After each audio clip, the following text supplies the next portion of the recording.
And those of you who are guests, we very much welcome you. You know, we very much appreciate you joining us.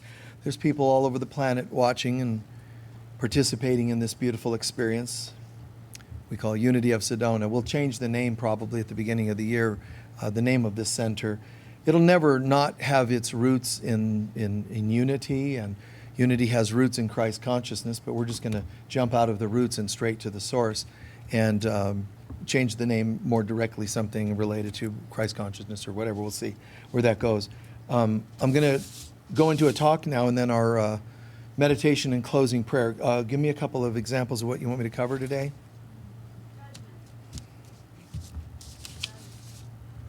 What was the second one?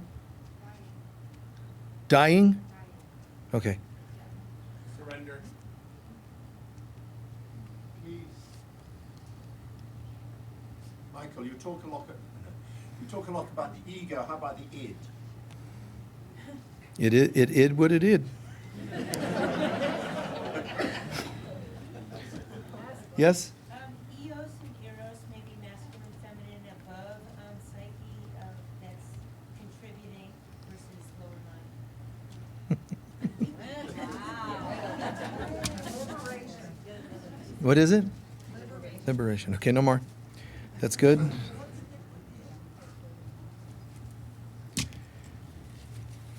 Okay. Eros and dying. Today's talk will be Eros and dying. Dying to meet Eros. Okay. Okay. So, dying and judgment, and boy, there's a lot happening on the planet, as we know. We've seen for the last few years, especially. All predictably, and people are still emailing and so on, you know, asking, you know, would you please cover this a bit more, the future, and, you know, do you have today together so well that you need to know about tomorrow? I don't know about that. But we're light workers. Chances are really, really good that if you're watching a program like this, you're not kind of looking for religion or a thing. You know, just a standard thing, which is great in its own right. But chances are, if you'd be watching something like this or participating in something like this, chances are you see yourself as a little bit more of a participant. And some of you may know that, and some of you may not. Some of you might still think it's all just accidental or coincidental. You just happen to be watching a good talk or whatever today. I just don't think that way. I don't see things that way. We are not on this planet just to kind of bide our time or get by or just to have kids or whatever you think, you know, go to Disneyland or whatever you think is your reason for being on this planet. It really isn't, nor just to look forward to the day you get a rocking chair and just start knitting. You know, these are not your reasons for being here. And where's the here that you are, by the way? So if you think you're here for any casual reason, let's just start with this. There is no here. So then where are you? That'll at least start your aneurysms ahead of time. If you still want to think that you're just here and, oh, you know, this is what life's all about. And there's people on TV and interviews and YouTube or whatever, you know, being interviewed. What is life all about? Oh, this sports figures. Yeah, this is what life's all about. Winning the championship or whatever it was they're playing in. Wow. There is no sport. It's an illusion. And so people are investing and saying life is all about enjoying illusion. It doesn't really make sense. But that really scares people to think that they're so invested in things that don't exist. And so even I, you know, when I'm sharing, I try to back it off a little bit so it's not too intimidating. But we're all going through a lot of things. The world, the planet is going through a lot right now. But this is a global version of the dark night of the soul. When I hear that word, one of you brought up surrender. And by the way, surrender leads to another word you brought up, which is peace. Without surrendering, there's no peace. You don't get peace by getting something. Oh, I have a baby, so now I have eternal peace. Oh, you know, I got a raise at work, now I have peace. Nothing external can give you peace. You are actually made in the image of perfect peace. It's already here. Why can't we see it? Well, we scratch away at our garbage enough, and we have a little moment, a glimmer, like a tarnished coin, and you scratch a little, and you see that silver or gold shine through, and you go, wow, that's what life's all about. All you did was scratch the surface. It's symptomatic to think something of this world can break it all open for you. It just doesn't work like that. You are the gold. You are the diamond in the rough. We are this glory, this greatness. But around us is all this other stuff. And so we go every so often through what I call the dark night of the soul, ourselves, to kind of launch us a quantum leap further on the path. Because we're here to remember who we are. And everything else, once remembered, it's like it's not there anymore. It's like it's not even worth putting your time into. When we remember, things are so amazing, you don't even feel much time, energy, interest in talking about what was traumatic before you woke up. It kind of, right? The priorities shift. And it's, people use the metaphor of birthing. There's the birth pains, but once the child is born, generally speaking, it's like, wow, that's what you're into right now. The mommy holding its new baby isn't usually going, do you know how much discomfort you caused, mommy? Do you know how much? Oh, yes, you did. That was so uncomfortable. Your mind isn't on the discomfort. You launched into something else. And that's kind of what it's like on the spiritual path. It's getting our priorities straight. And so it's a case of having had amnesia and just remembering. We're not really growing like we think we are. It isn't the quantity of meditations you've done, books you've read, class it isn't really about that. Those things are helpful because they trigger remembrance, but the remembrance is the point. People will say, and I appreciate it internationally, and here too, Michael, it's great. I found you, my teacher, and so on. I'm just a teacher. And what I'm teaching is what's important, not the teacher. So the point is the awakening of Christ consciousness. Once that's awakened, it's not like you go, and then there's this workshop you did about this or this. That's important now. Once awakened, it just doesn't matter. And if the workshops of mine or someone else's was breath work, healing workshops, it's important now to cry it out and do what you need to do to process the old stuff of life. But once you wake up, the waking up is what's going to become of greater interest. So in your own lives, if you have this ratio, you can check in inside yourself, a ratio of how much you still talk about the old wounds. If I were you, I would say, well, that's interesting. That's still way outweighing the glory, my new life. Try to let that scale tip a bit more in your favor. It's great to work on the old stuff. But how much do you stay stuck in that? That's a very important thing. Now, that said, the world is going through a global dark night of the soul. And the dark night of the soul, one of the purposes is the word you shared, which is surrender. One of the points of going through the dark night is to learn to surrender. One of the points of the dark night is also to realize that everything you thought was important isn't. In other words, the dark night of the soul is about stripping us clean of our illusions. But there are a few reasons we go through the dark night of the soul, and I'm not going to go into that topic right now, extraordinarily so, but just knowing that. It's about teaching us surrender. And the world is going through that right now. It's going through the dark night, but it teaches you to surrender. Does it feel like everybody's surrendered yet? No. They're still arguing about not surrendering. They're finding new reasons to polarize from each other. Now, when you die and go to the other side, just go and research near-death experiences. I dare you to go research near-death experiences and find me any amount of a decent percentage of people who said, I went to the other side, I saw this light, I felt this peace, and then I heard the voice of God say, thank God you were a Republican. Or a Democrat, or a liberal. It's never happened. Ever. It's never happened. Nobody ever said on the other side, and good job for being male or female. or if we're coming from this country versus that country, race, that's never discussed. Never. And if it's never discussed, why would you want your seemingly living life to be nothing but discussions about it? The best thing to say is, I don't know. I don't know, but I'm willing to be taught by God.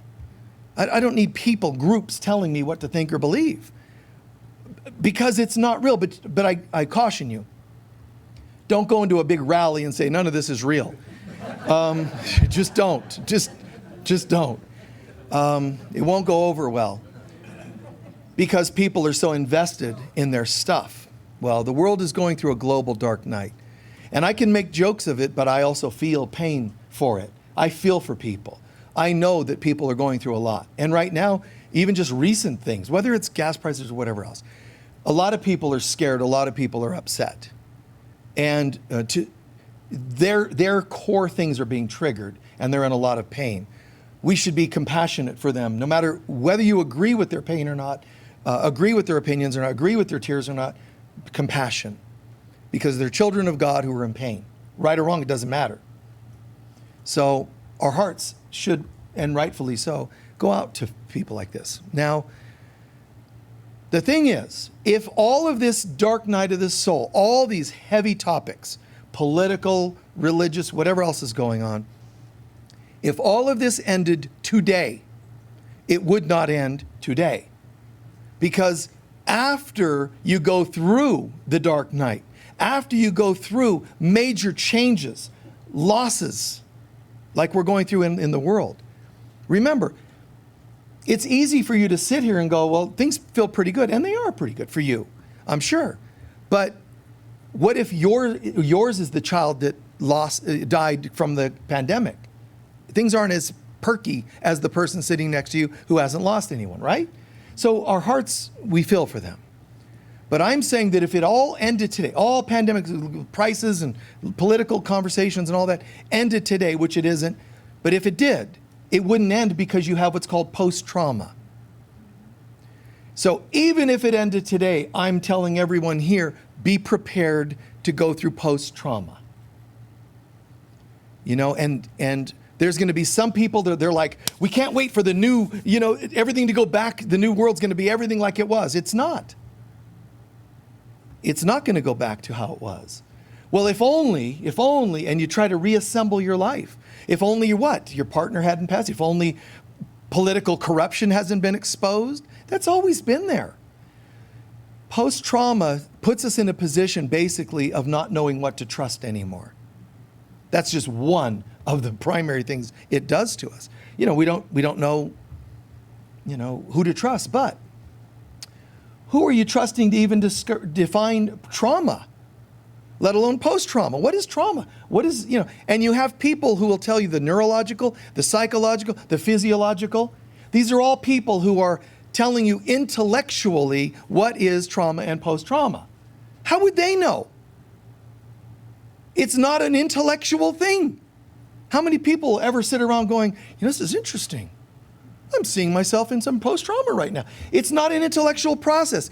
It's a spiritual, emotional process. So if you don't understand it from a spiritual, emotional place, you don't understand trauma and post-trauma. All you can do is think about it and talk about it when you're coming from an intellectual standpoint. So trauma is this. Now I'm speaking from a spiritual place. You could be a certain level of academic or a physician and say, oh, no, Michael's got it all wrong. It's actually just a neurological blah, blah, blah. I already said I'm not interested in your intellectual opinion. I'm going to share a different opinion. Anything that lacks God's presence is traumatic. God is love. Therefore, anything that lacks love's presence is traumatizing. Period. Anything that lacks love's presence. Now you could say, well, no, what about murder? Doesn't that lack love's presence? What about war? Doesn't that lack? You see, it lacks love's presence. That's the definition. Not to some people that don't believe in God or the power of love, but that's what it is. Anything that lacks love's presence is traumatic. Which means, just soak that in now for a moment. What if the only problem you have, work is great, money is great, what if everything in your life's doing pretty well? Except, what if you're just kind of lonely? It lacks love's presence, therefore it's traumatic. See, I'm validating that you could have a pretty decent life and still be experiencing trauma. So what are you going to do? Well, there's people that'll tell you they can fix your trauma and post-trauma. Another drug, another medication, stand on your head, breathe backwards. What? Whatever fancy technique, and they can't fix it. You know why? Because if trauma comes from a lack of love's presence, there's only one thing that can fix trauma. What? Love, which is also known as God. So there's going to be somebody out there that's going to try to sell you on something that can fix trauma and post-trauma. They just keep talking, though. Well, you know, this and rewire and all these fancy and non-so-fancy techniques. But wait, where's the love? Return to love. So, yes, if a government or a religion or a politic or whatever out there claims to be able to fix our problems are we feel separate from God, and that's traumatizing. And here's an interesting thing about trauma being the lack of love's presence. Lacking God's presence not only will make me feel traumatized, it'll actually cause me to bring trauma to the world. So now we're all destroying the world, all for one reason. Because we believe as though love is not present. So you and I are doing this work by no coincidence. It might look like let's road trip to Sedona. Well, let's Google and go online and watch this guy. It can look like that, but what's really happening is your soul has a contract with God to wake up. I want to be one of the ones that don't sleep until the very end. Count me in. I want to be one of the ones that wake up a little earlier. Okay, do you know what that'll mean? Well, no, not exactly. I don't know if I want to know. Well, we need you to make a conscious decision because you're already unconscious. So we need you to make a conscious decision, even though you won't have to remember all these details because you're going to have amnesia when you go into this life anyway. But we want you to know, if you're agreeing to be one of the people that wake up a little bit ahead of time, there are some pros and cons. The pros are you're doing the only thing that's right. It's the only thing that's real and it's right. Congratulations. However, the downside is you might be centering in reality, you might be talking reality, and everybody around you is going to be like, they're going to think, this person is nuts, the airy-fairy, they're going to have names for you, and, it's going to happen. It's going to happen. You're going to have maybe so extreme family turns their back on you. Sometimes you get partners that go into court and divorce you. Well, Your Honor, hold on. They're ascending, Your Honor. They're ascending. They wouldn't make me dinner because they're ascending. Court dismissed, right? It's like case dismissed. The ascending one, you will now pay them alimony, Things like that will go a little weird in this life. And I'm sorry that it happens that way, but we've agreed. We've agreed to be the forerunner. We've agreed to be the ones to say, and I'm not saying that means we're better than anyone else. Don't get into that trip. Because part of us would love to have stayed asleep. There are days, oh my God, snooze, man. Let me hit the snooze button. But the snooze button, if you could even push it, it just intensifies the angst inside because you already know. You already know something's happening here. And you would like, even those who are light workers would like to think that this isn't happening, but it's happening. This is what's always been known. All of the people agreeing at the same time. Aztecs, Mayans, Nostradamus, Edgar Cayce, Bible, whatever, all these various sources are agreeing that this is the time where you're going to see the beginnings of the endings. And a challenging period. What's kind of interesting is, in the big picture, it'll all go by in a snap of a finger because there's no time. But when you're in it, it certainly feels different. You could have just throw your back out of place for an hour and it'll feel like an eternity. If it's a nerve actually being pinched, it's intense. So the world is going through changes, and what I'm saying in part is that involves post-trauma. So please know that so that you don't get sucked into the confusion of why is this happening? Gas prices, let's pretend for a moment, drop $1, $2, $3. Wow, that's great. A part of you is going to remember that it wasn't that way yesterday. And you're going to stay on pause. Instead of move forward, you're going to be in neutral. Because when I drove forward in my life, it fell apart. So I'm just going to hang back now. That's all post-trauma. There are healthy ways and unhealthy ways of dealing with trauma and post-trauma, none of which have to do with medication, by the way. Well, right? So, just to share some examples, what would be the first thing I would have to say would be helpful in healing post-trauma? Trauma or post-trauma. You know it has to do with God. So God first. If you're going to deal with post-trauma, the first thing is practice some form of prayer and meditation every day, especially when you start your day in the morning. God first. So sort of, simple enough. Some form of prayer and meditation. Now, don't just do the standard prayers of your culture or of your family or whatever it happens to be. My advice to you, if you're listening to this talk, as I said, then we're already in a certain amount of awareness that the world is changing and we're playing a part in let's go this way rather than that way, as it were.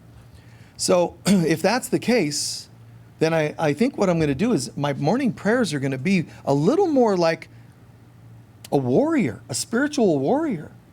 Instead of, good morning, baby Jesus, or whatever, your old prayers might have been, instead of just, can I have a new pair of shoes, or whatever your primal human kinds of prayers might have been, you might want to ramp it up. You might want to ramp it up and say, all right. You can have attitude when you pray, by the way. Fine. God. Source of love. Fine, you can do that. God's cool with it, trust me. So you give a little attitude and say, wow, I'm about to start a day and I would like you to guide me on everything I do today. Guide me in what to say and not say, do and not do. Guide me. Just, here I am, here I am, here I am. And knowing that even moments throughout the day, to be able to say, in wording that you are comfortable with, to the Holy Spirit of God, which is also called the Divine Mother. Okay? It is also called the Divine Mother. Or it could be Jesus or Jesus Christ or the I Am Presence, whatever feels right. But refer to something grand. Don't just start your day with your deceased mother guiding your day. Go for the gusto. Go to God, the Holy Spirit, Christ, something really grand. Don't my kitten passed away. I'd like it to come through and guide my day today. Love your cat. Don't ask it to guide your life. You did that when it was alive, okay? Sorry. Sorry, cat owners everywhere. All these angry letters, How dare you? My loved Puss in Boots, Go to God. Go to God. Don't even go to your guides. Don't even go to your guides. I don't talk to my guides. If I have guides, it's like, hey, you just talk to God. If God tells you to tell me something, I'm all for it. Go to God. Not because the guides are a problem, they're evil, they're bad. Not. Angels are not a problem or bad. Angels are great too. Just digressing just a quick sec. But even angels in the book of Enoch are described as there's a particular group of angels and light beings that were supposed to help and guide mankind. But when mankind worshiped them, they fell prey to it and made themselves into gods. See? And then got into trouble, as it were. So if you go and deify guides, angels, whatever else, go to God. God will decide which angel, which guide to tell you what. But why not let God figure that out instead of you? If you're such a great guide of yourself, Why has your life been so screwed up? Why did you incarnate more than once? If you have it so together, why did you come back twice? Apparently you don't know everything. Go to God. Oh, wow. Anyway, go to God. Go to God. And I love, you guys will say, I mean, honestly, there are people online in here that'll say, Michael, do you mind if I tell you, I saw this glorious angel behind you as you were teaching. I saw this.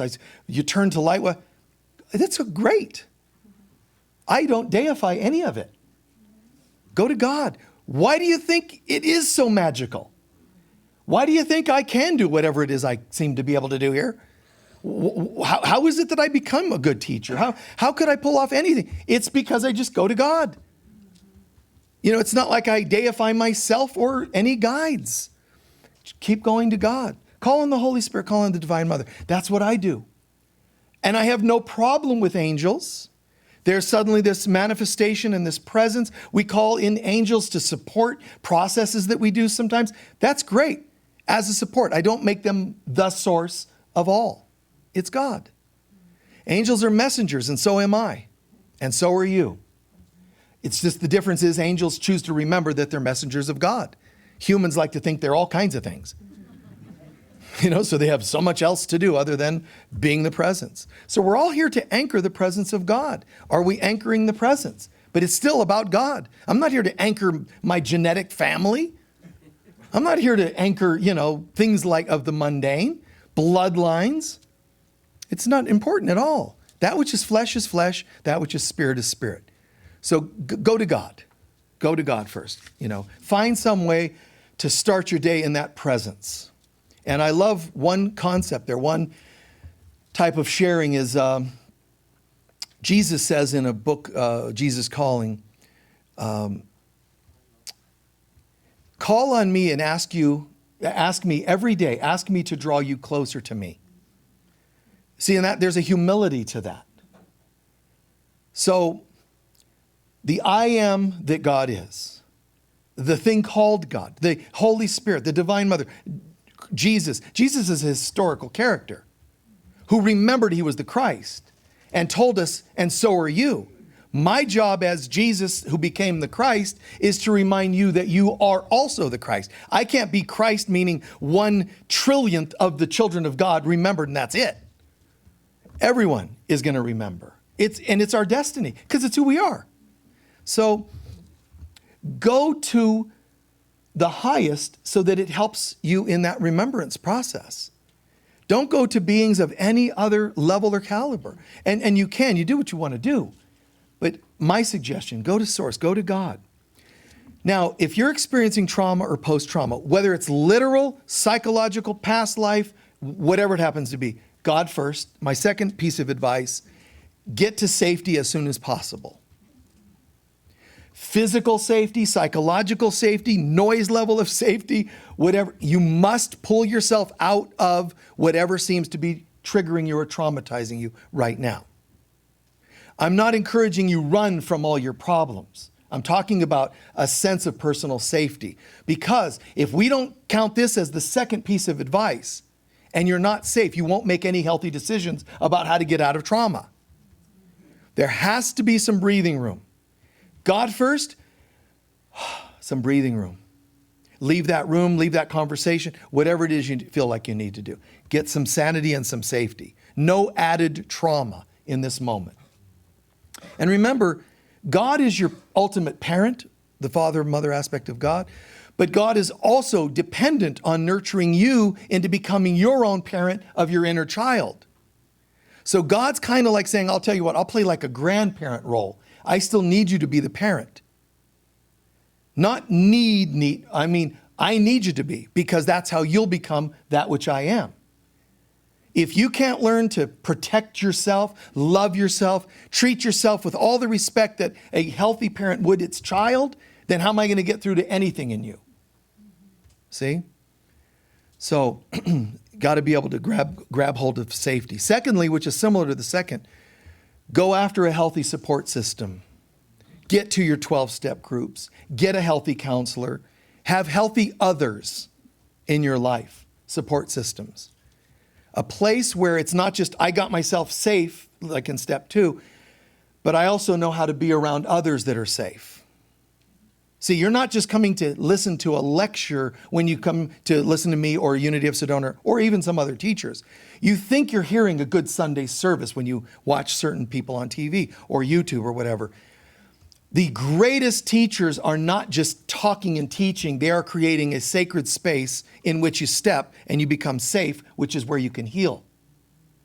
See, we think we're being talked at. The healthiest, real places are also going to create a vibe of safety. Okay? A sense of safety, sanity, clarity. Wow, I feel like I can come here and, I don't have to be holy to listen to Michael. This guy is like irreverent, He'll make fun of anything and everything in this silly world. You can laugh at yourself. Oh my God, Michael, you don't know the things I've done and the places I've been. Oh, but I do. And I still love you. And I've been there and they've been there. And we've all made mistakes and we've all had traumatizing things. We're in this together. Oh, okay. It's not like when you come in this door, when you click on the live feed, be prepared. You better be in your total ascension consciousness. Hell no. If we were on that, we wouldn't hit click yes to sign on or show. It's okay. Even if you think you're holy, show up here and own that there are parts of us, because we're a we, that don't feel holy yet. And you're helping to download it into the us. Make sense? I mean, I do that. Just because I step in and channel this, teach this. And when I say channel this, I want to make it clear that I don't do that thing where I'm channeling something I don't become. My job is to live what I'm teaching. And I don't need you to tell me when I'm not. Trust me. I know. Oh, God. Oh, man. I know. I helped out at one of Judy's estate sales this last weekend. And there was this neighbor at that sale. There's Sedona's, well, maybe everywhere, but Sedona's got some of these. The neighbor, what are you guys doing? You're parking in front of my house. I own that property. Actually, it's city land. You don't own that. Well, I don't want anybody parking in front of my house. And one of those guys. And he was yelling at some of the gals, and okay. So, there's the part of me that's like, okay, well, I'll just tell the dude, hey, what's going on? And find out and try to help out. But he didn't want help. He wanted to just be a problem, and he went on and on and on. So, for reasons that were actually valid, I parked in front of his house. I know how that sounds. But if anybody else would have parked and been too far forward or back, they would have really ticked him off. So I had to park in a specific spot to keep anybody else from parking where he didn't want them to be. Make sense? So I parked there. Well, when I went out to my car at the end of the day, there was just some Coca-Cola or something spewed all over my car. It's still there, And so it's like I got in and I'm like, what's that? Windshield wiper, and it's like, pushing through the Coca-Cola to try to cleanse the window. I'm like, well, okay. I understood and knew what happened. So part of me was thinking, not today. We're going to do something or talk to this person probably tomorrow. I'll wait. And I wait. But in my prayer, it's not, what am I going to do about this? I need to ask what to do or not do. Now, this is how this actually rolled yesterday. So at the end of the day, I'm going to probably, but I'm praying. And I'm saying, I know what I could do, what I'd like to do, all kinds of the human parts. But what do you want me to do? And what God wants you to do is always healing. It's never, I have a great idea. God never does that, It just doesn't. The comment, vengeance is mine, says the Lord, doesn't mean, oh man, thanks for getting me in on this. Vengeance is mine means give it to me and I'll disperse it. That's what it means. So I prayed and so forth. And then I saw the person outside in the early hours, because they always come out and they have surveillance cameras and they have all this stuff. They're real piece of work, But the person's out there watching and looking for something to get angry at. And I'm looking at them going, I have all my thoughts, but my prayer is, God, what do you want me to do here? Okay? And I know it's a healing. And I love adding this. This is going to be a good one. Because there's no room for healing. The person's not interested. I don't mind saying all that. I don't mind setting the stage saying, God, wow. Because God doesn't go, yeah, whoa, this is going to be a really tough one. You know, neighbors are a problem, it is, but Sedona neighbors, wow. God doesn't see things like that. So I just surrendered it. Long story short, I got to the end, and probably minutes before this sale started, I was outside moving some things around. And this person, you know, they were looking around, then they got in their car, and they drove down their driveway, and they turned right in front of me, and I'm looking, waiting. What do I need to do in this moment? And it's like, God, you better show up, because I'm ready. I'm just telling you my thoughts, you know. But it turned right in front of me and stopped for a moment and then went and just waved. And I went, you know, forget the Coca-Cola, just waved back. And it was just a wave. But I swear to you, the energy was all changed. And I love that. I love that. Because I don't know that it's very rare that when I surrender something that I don't see something miraculous come from that. I mean, I'm talking about impossible scenarios. Not only circumstantial things, but relations. People that seem like an impossible neighbor, an impossible something or other. But your goal is not to wait for the win. You know, it went your way. It has to stay unconditional. And so I knew I could take action. I knew I should, I could, blah, all these voices, all these names of things. But I knew there's only one right decision. God, what would you have me do? And all I did in my action was to not do anything other than surrender it. And this person, something in them, could only leak out one action of, you know, hi. And I could respond with, you know, all kinds of options. Hand mudras, all kinds of things. But what I did was return kindness. Even though there's only an ounce leaking through, it doesn't matter. You know who I was waving at? God. Why? Because God leaked through the person. How? Because I was open to it. I could have shut my mind to that and it probably wouldn't have been visible at all. So you and I have huge responsibilities that things aren't going to always go our way. And votes aren't going to always go our way, circumstances. And I know your head, like mine or anybody else's on this planet, is going to think what would be the right way to go, the right decision. This is all about life's tests. Whether it's justices, you know, judges, presidents, mayorships, next door neighbors, partners, children. All of these things, those are labels and names. All of them are actually just tests to determine who I am today. Here's what secretly is happening. The universe is constantly asking you, since you forgot who you are, good morning, honey, how are you? I'm all right, how are you? Unconsciously, we're having these conversations. I'm all right, how are you? Oh, good, good. Who are you today? Old. Oh, really old. You just answered. And then, oh, that jerk is going to call me today. I'm angry. I'm old. You look in the mirror. I'm black. I'm white. I'm male. I'm female. All kinds of labels. And the universe is saying, no.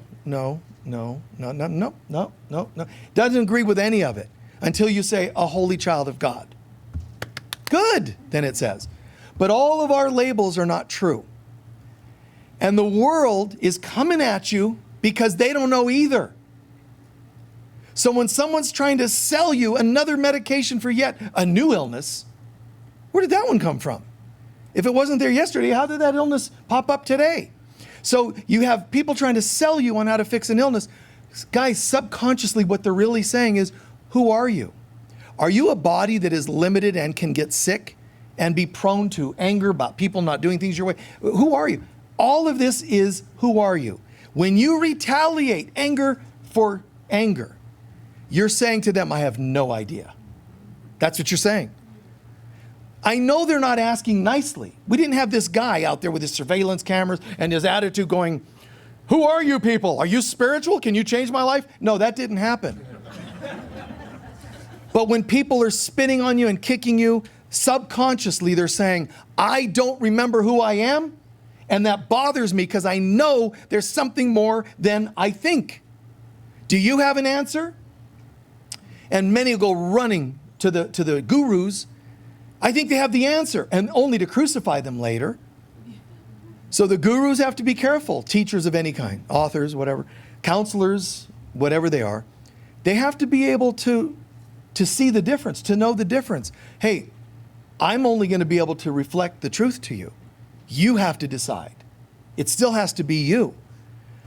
Many people online, I found my teacher, and use the word guru, and I think it's great because it's just, let's say it just means teacher.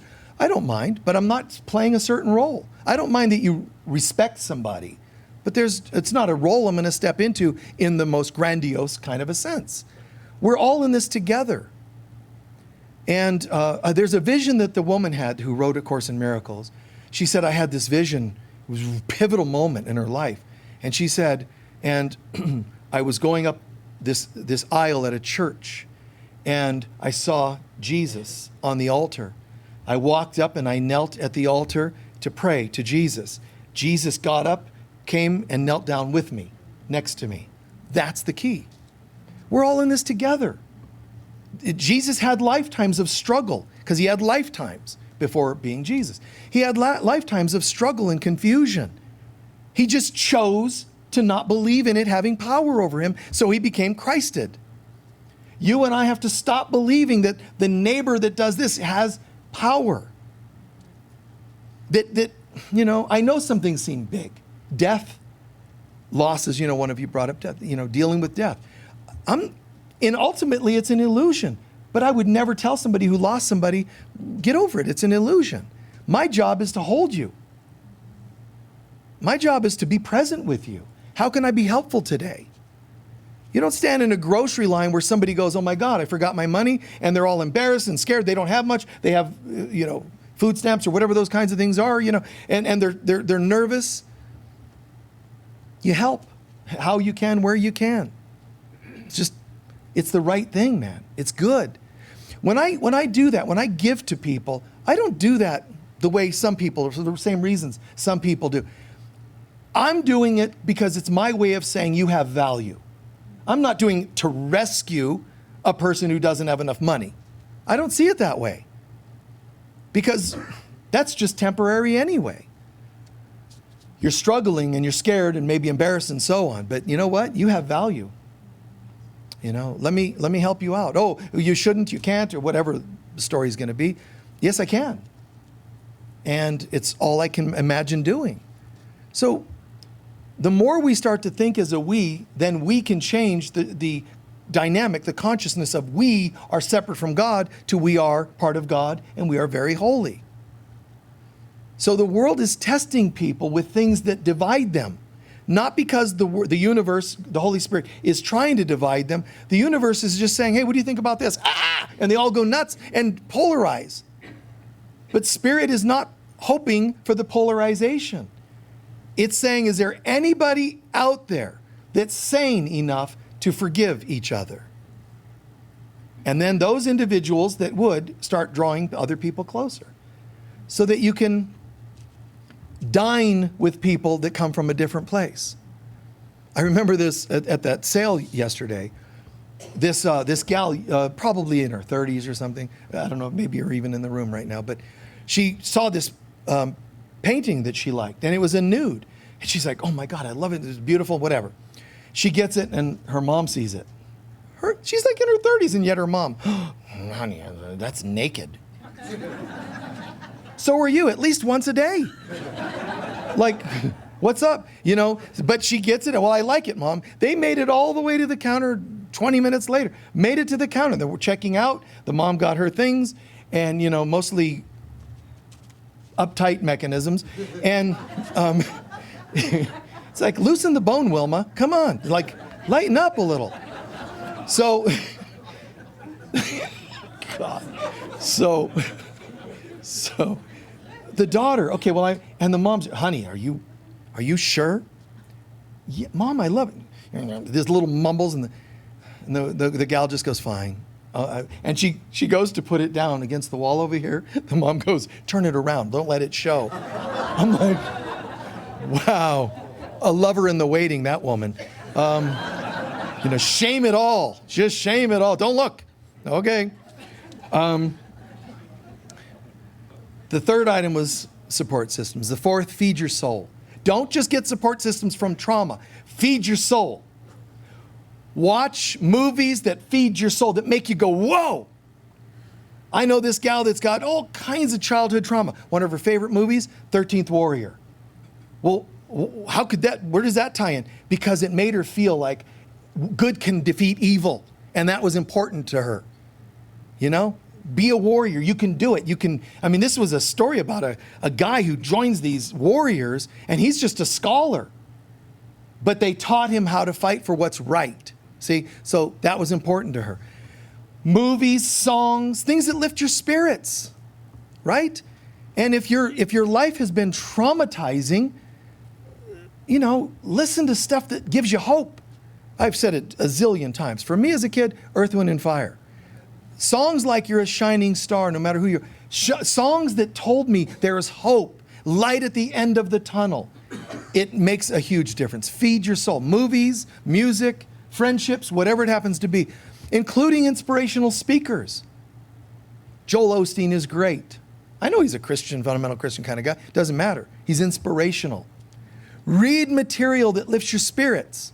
Some of you are like, oh, I'm totally into metaphysics and ascension and spirituality and whatever. What are your favorite books? Oh, The Conspiracy Against the Planet. That might just draw if anything you read, if it makes you go, ooh, it's probably not good. You know what I mean? Like sleepless and panic attacks. And, I read this book that told me that, my wife's a reptilian from, Draconi star system. You turn on your side, she's like sleeping, and you're like, ugh. You're only sleeping because you drained my energy. Get behind me, Satan.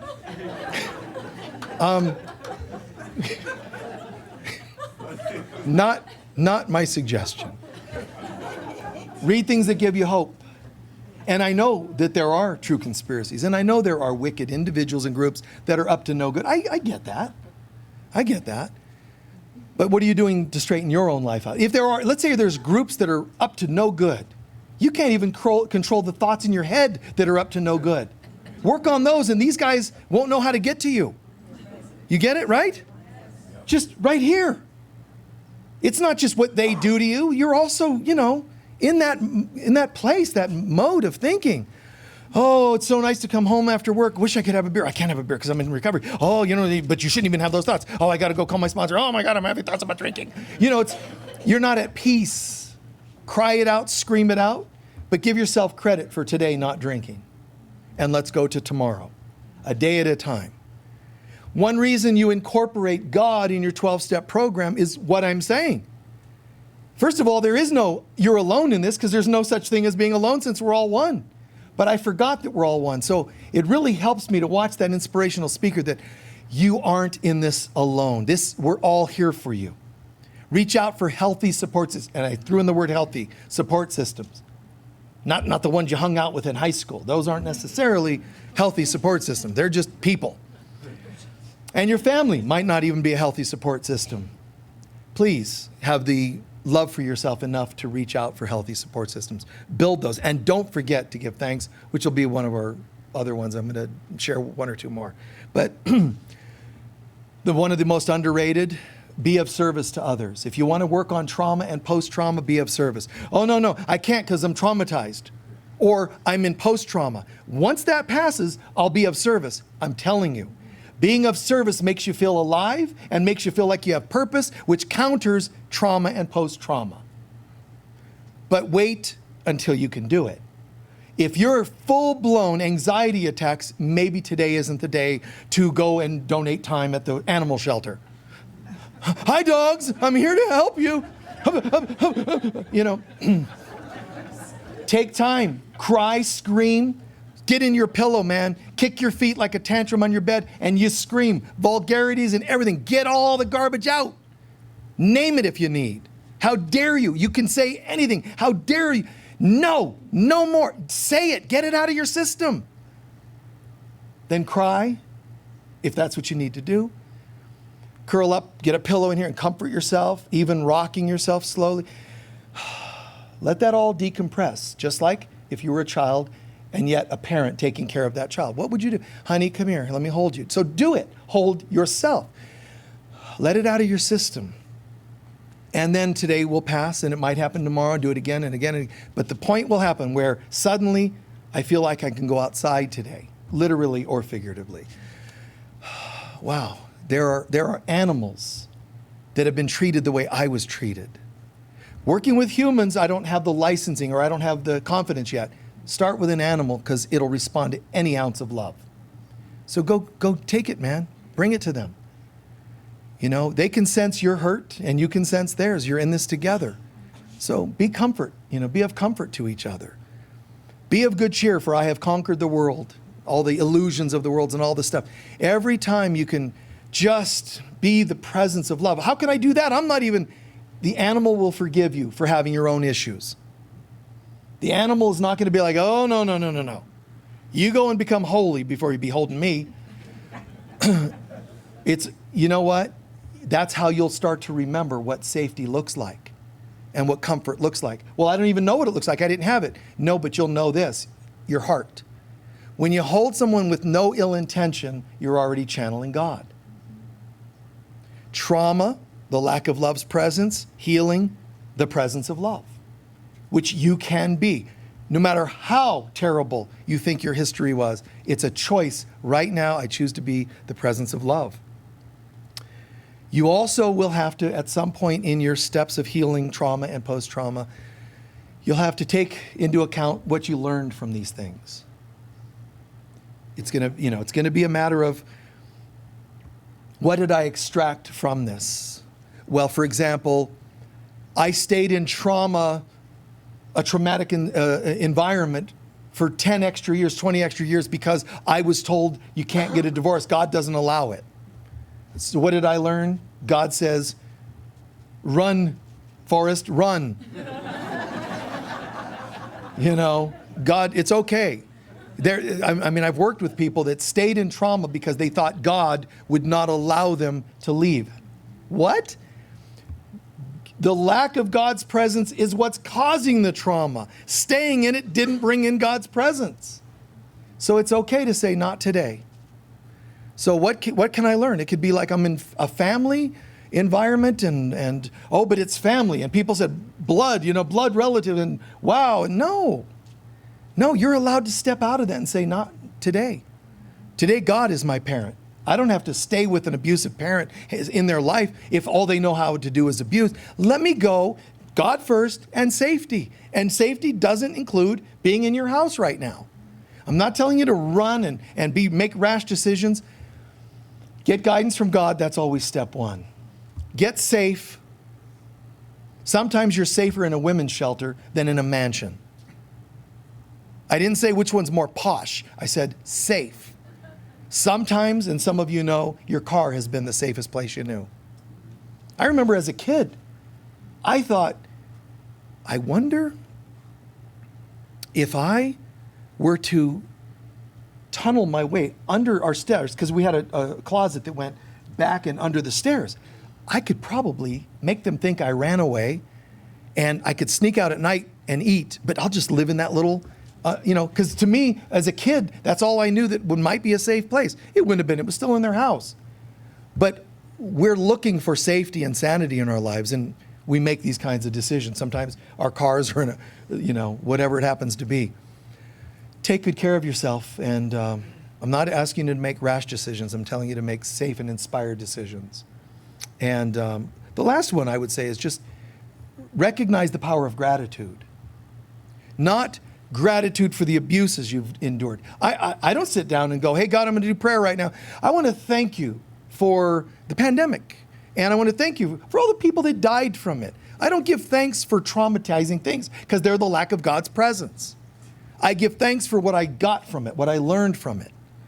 I give thanks that there's a sanity that I can choose in my day-to-day life, right? You can be a symbol to other people because they're all watching you. If you claim to be a light worker, which you are if you're probably are, if you're watching this, a light worker doesn't mean you have like some special insignia you wear on your coats, like you're from the Enterprise, or something. No, it's anyway, it's a consciousness, it's a choice. How can I be of help? God, here I am.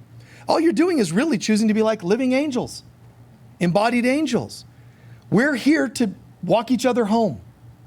We're here to take each other home. Not, I'm going to fix you. Let's walk, guys. You ready? Oh, one of you stumbled. Let me pause for a minute, just like in day-to-day life, where I have to deal with an issue.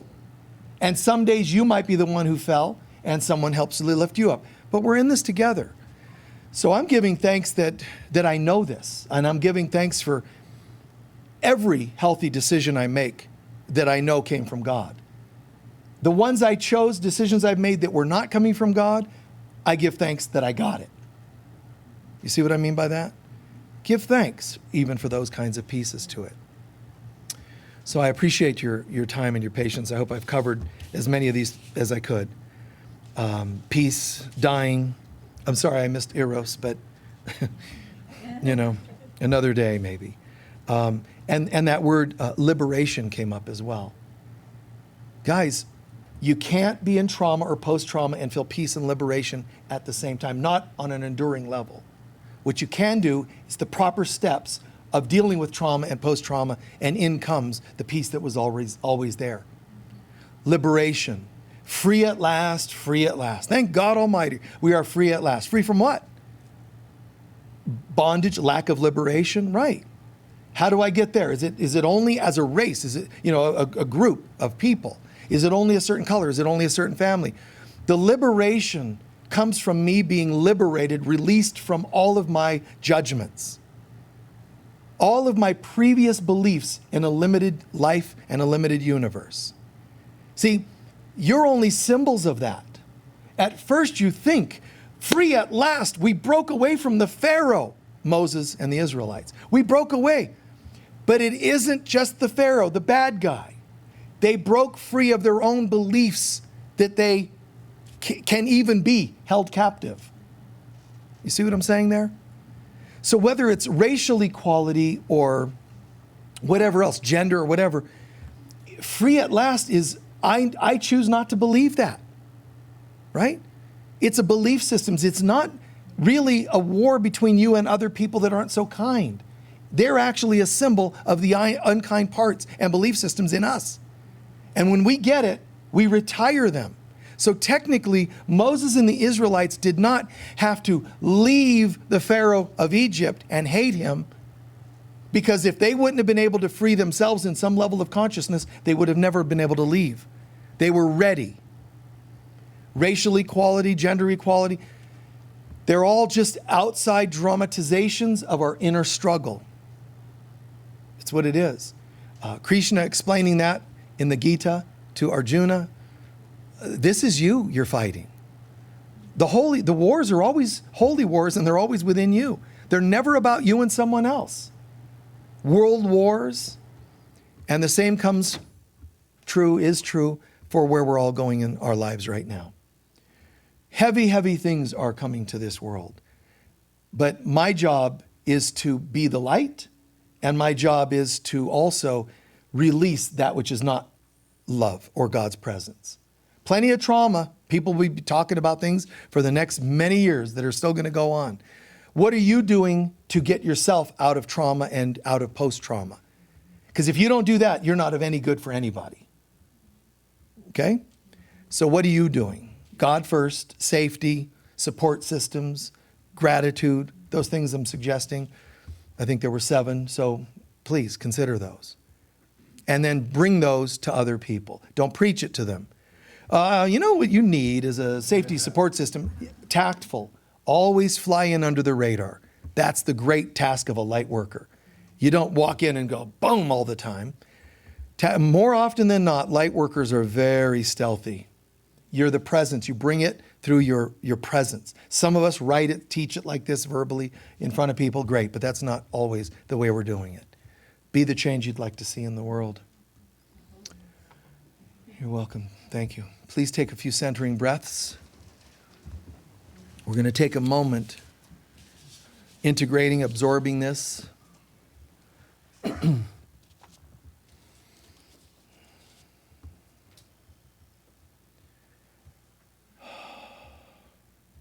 Set aside all the stuff of the world.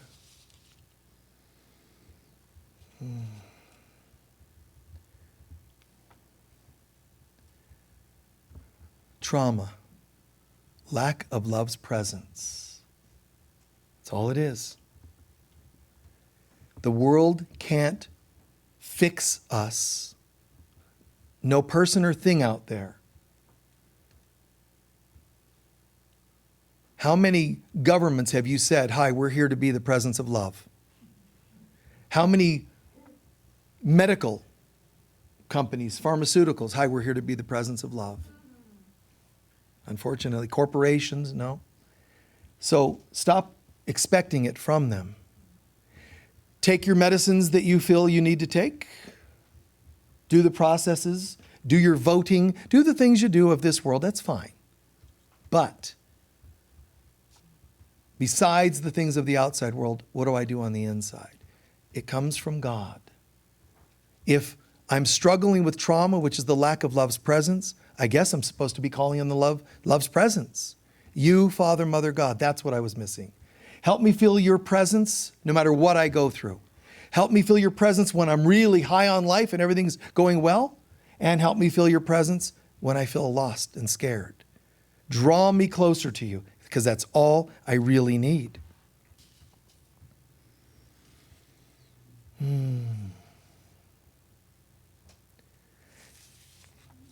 Be aware of any time in your past that you would have defined as traumatic. Traumatizing, traumatic, loss, scared. You could have been 3 years old, felt fear. You could have been 53 years old, felt angry. Just let something come to mind, and the Mother, Holy Spirit of God, is here to share it with us, to help us remember it. If it comes up, it must be important. It must be relevant. Some will be not surprised, and others will be quite a surprise. But something's come up.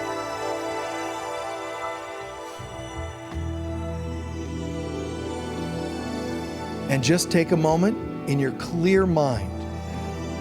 Recognize how this is not the presence of love. You were not experiencing the presence of love. That should be obvious.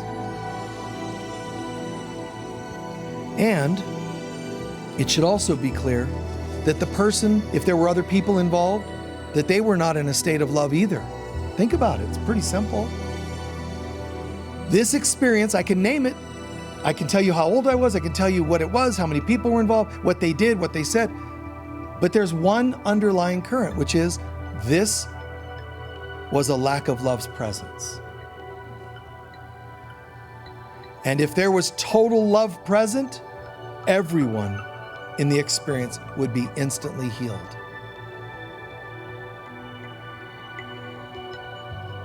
So why not bring it to them?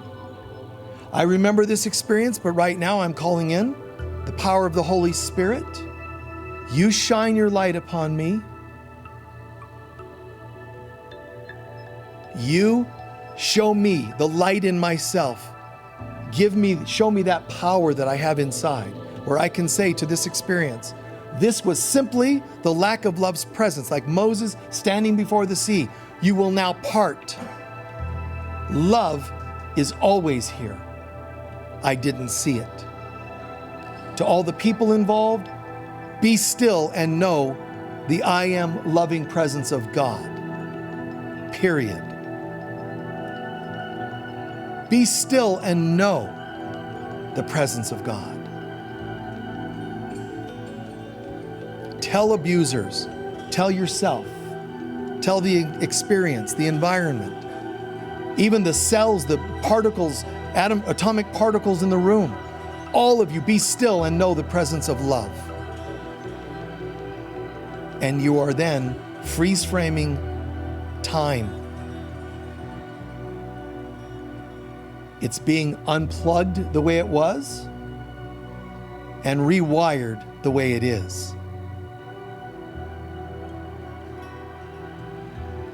And then gradually, it's as though you put pause on a movie and you hit play and everyone's different.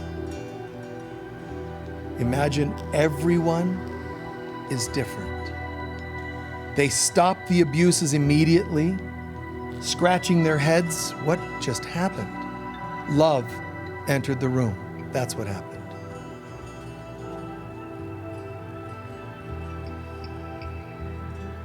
And to those souls in your life that say, well, after what I've done, I don't even deserve love, God's presence.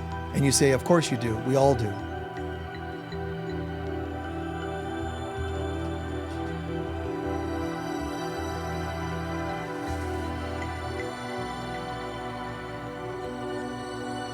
And lastly, if there's any experience you can remember anywhere in your life, including just right now, anytime in your life, where you did feel love's presence, go to that memory, that experience, even the people that helped bring it about, if there were people or critters or whatever that were part of it, and just sit for a moment in complete gratitude. Oh, thank you, thank you, thank you. Thank you, me, for attracting love's presence into my life. Thank you, anyone else that was involved. God bless you. Thank you for being midwives of goodness into my life, my moment. Love's presence. Wow. During a certain meditation, during a healing, whatever form it took, thank you, thank you, thank you.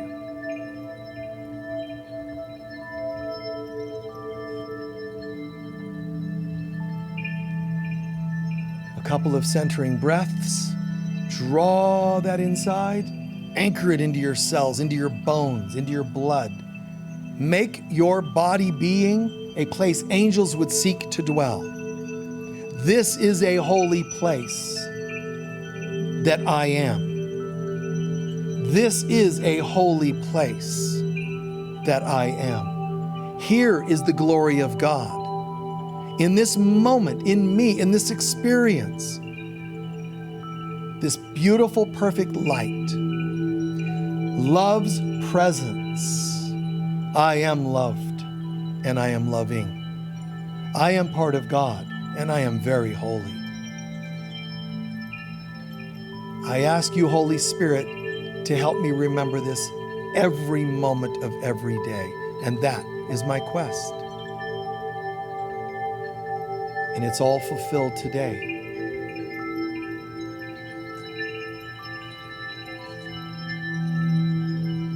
And so it is. Take your time, please, coming back to the room.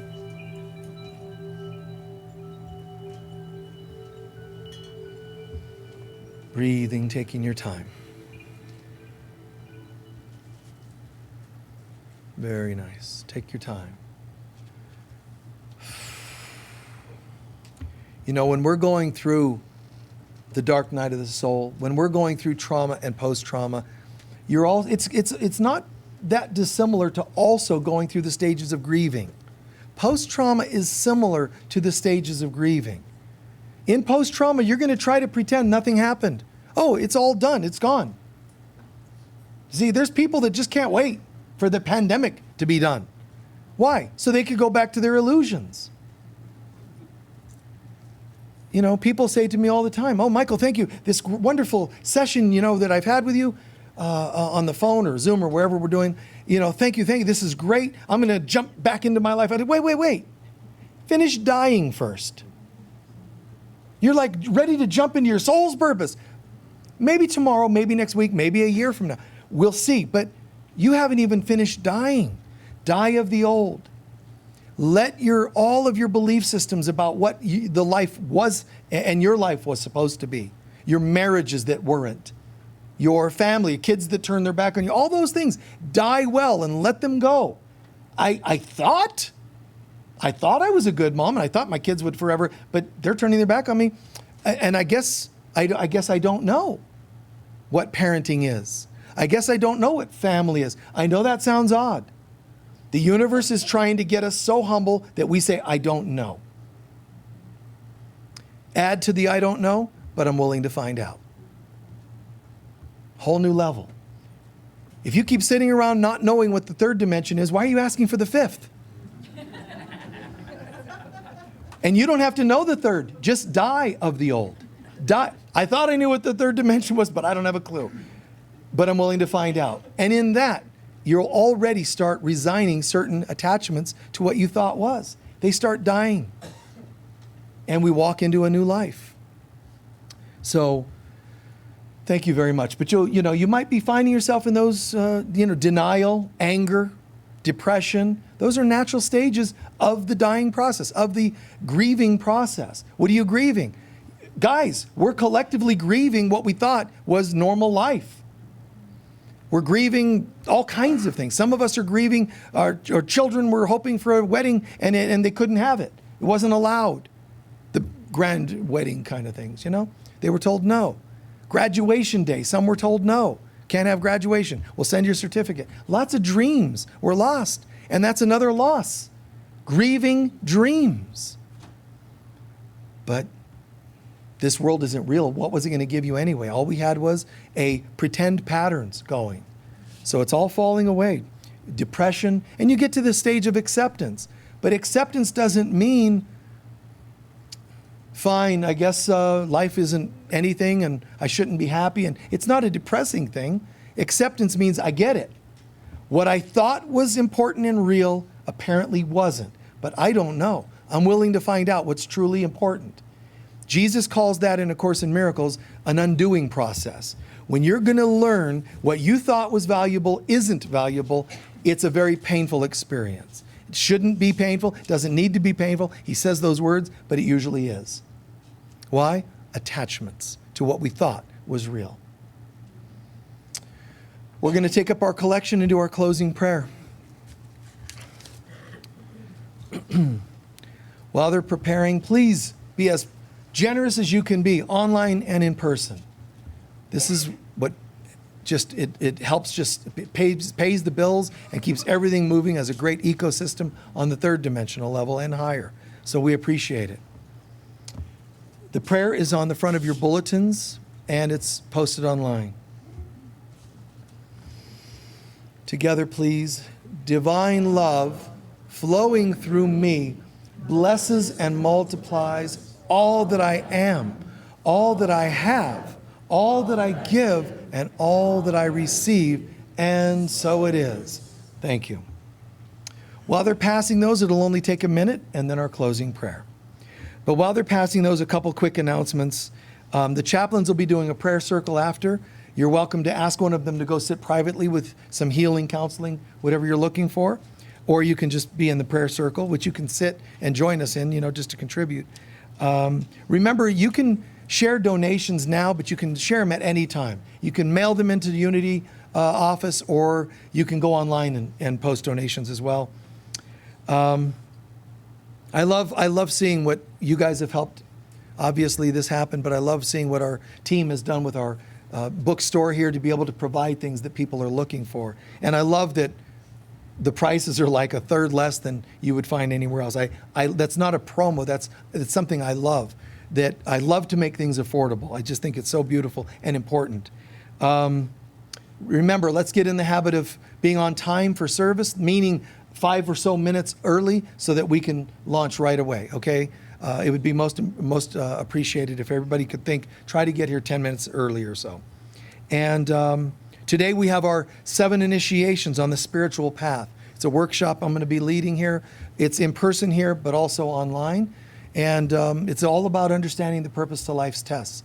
So fantastic stuff. I know there's already a couple hundred people registered, but you're welcome to join us. Please do if you feel so called. The last thing I want to share is just simply an ongoing announcement I'm going to keep making. And that is, if you're watching this on YouTube, remember to watch live on Facebook. You can watch it. I think it's recorded on Facebook as well. You can go back and watch it. But Unity of Sedona's website has the recordings of these. But also, you can join us live, though, at 10, is it 10? 10 o'clock Sunday mornings. But that's Arizona time, which is not in sync with anyone else. Maybe Venus, but please check the time, because sometimes it's Pacific, sometimes it's not, whatever, you know. So check the time, but it's Arizona time. Yeah, join us for the live presentation. But please, if you're watching this here, go on. You have my website you can go to for private sessions if you'd like, or go to Unity's website. This is a network. So don't just grab one little piece. Please cross the bridges a little bit and participate in all of it. Least of all, becoming a member. You can get on our mailing list at the very least, and all that. There's things on YouTube. What do they call it? You're a subscriber, yeah. So you can do all those things. It's greatly helpful, all right? In all kinds of ways. But I'm also telling you that because the internet more and more is going to go in a direction where individuals will be able to make a choice to block you from one program like YouTube, you want to have something on Facebook as well, or vice versa. Mark my words. I've said that years ago, and it started happening now. Have your ability to access any goodness in your life in more than one form. Okay? You get what I mean by that? All right, so thank you very much. Can anyone share, what did you get from the service and or the meditation, just briefly? Yes? First thing in the morning, say, here I am, God, what do you want? Right. Start the day, here I am, God. Right. Like, line up, get ready, here I am. Perfect. Anyone else? And or the meditation. How'd you do with the meditation, by the way? Good? Good, some healing stuff there? Yeah, nice. Good to hear. Very cool. And the folks online, thank you for joining us. Remember, don't just post, good morning, everyone, which is good. That's fine. Post constructive things of what you got from this so other people watching are learning from you, because I'm not interacting in that way with them online. Help each other. You know, say, wow, this was important for me to hear about forgiveness, and you're teaching others. Don't preach to others, because we'll ban you from watching. Yeah, love you. As we say goodbye. Don't go on, and YouTube's the same. Don't get lengthy and don't get preachy, because we'll block you. Safety. I promise people as much as I can a safe environment, so I have to stick to that. So if you get too belligerent or political in Facebook or YouTube, you will cease to exist in my reality. Just kidding, you know. All right, so God bless. Thank you. Please stand for our closing prayer. Yes, love, love, love. Practical decisions we have to make, even in programs like this. It's got to be love, or it can't be. We can't do it, okay? So thank you. Centering your breath into a state of gratitude. Anything you heard or felt that worked for you, breathe it in as yours. It's not something you heard from somebody, and it's not copyrighted. It's yours. If it works for you, let it keep working and bring it to the world. Mostly as a state of consciousness, sometimes in words and actions. The light of God surrounds us. The love of God enfolds us. The power of God protects us. And the presence of God watches over us. Wherever we go, God is, I am, we are, and so it is. God bless you all. Thank you for joining us online and in person. Please remember to watch the websites to know what other events we've got going on. Remember? All right. God bless. Bye-bye.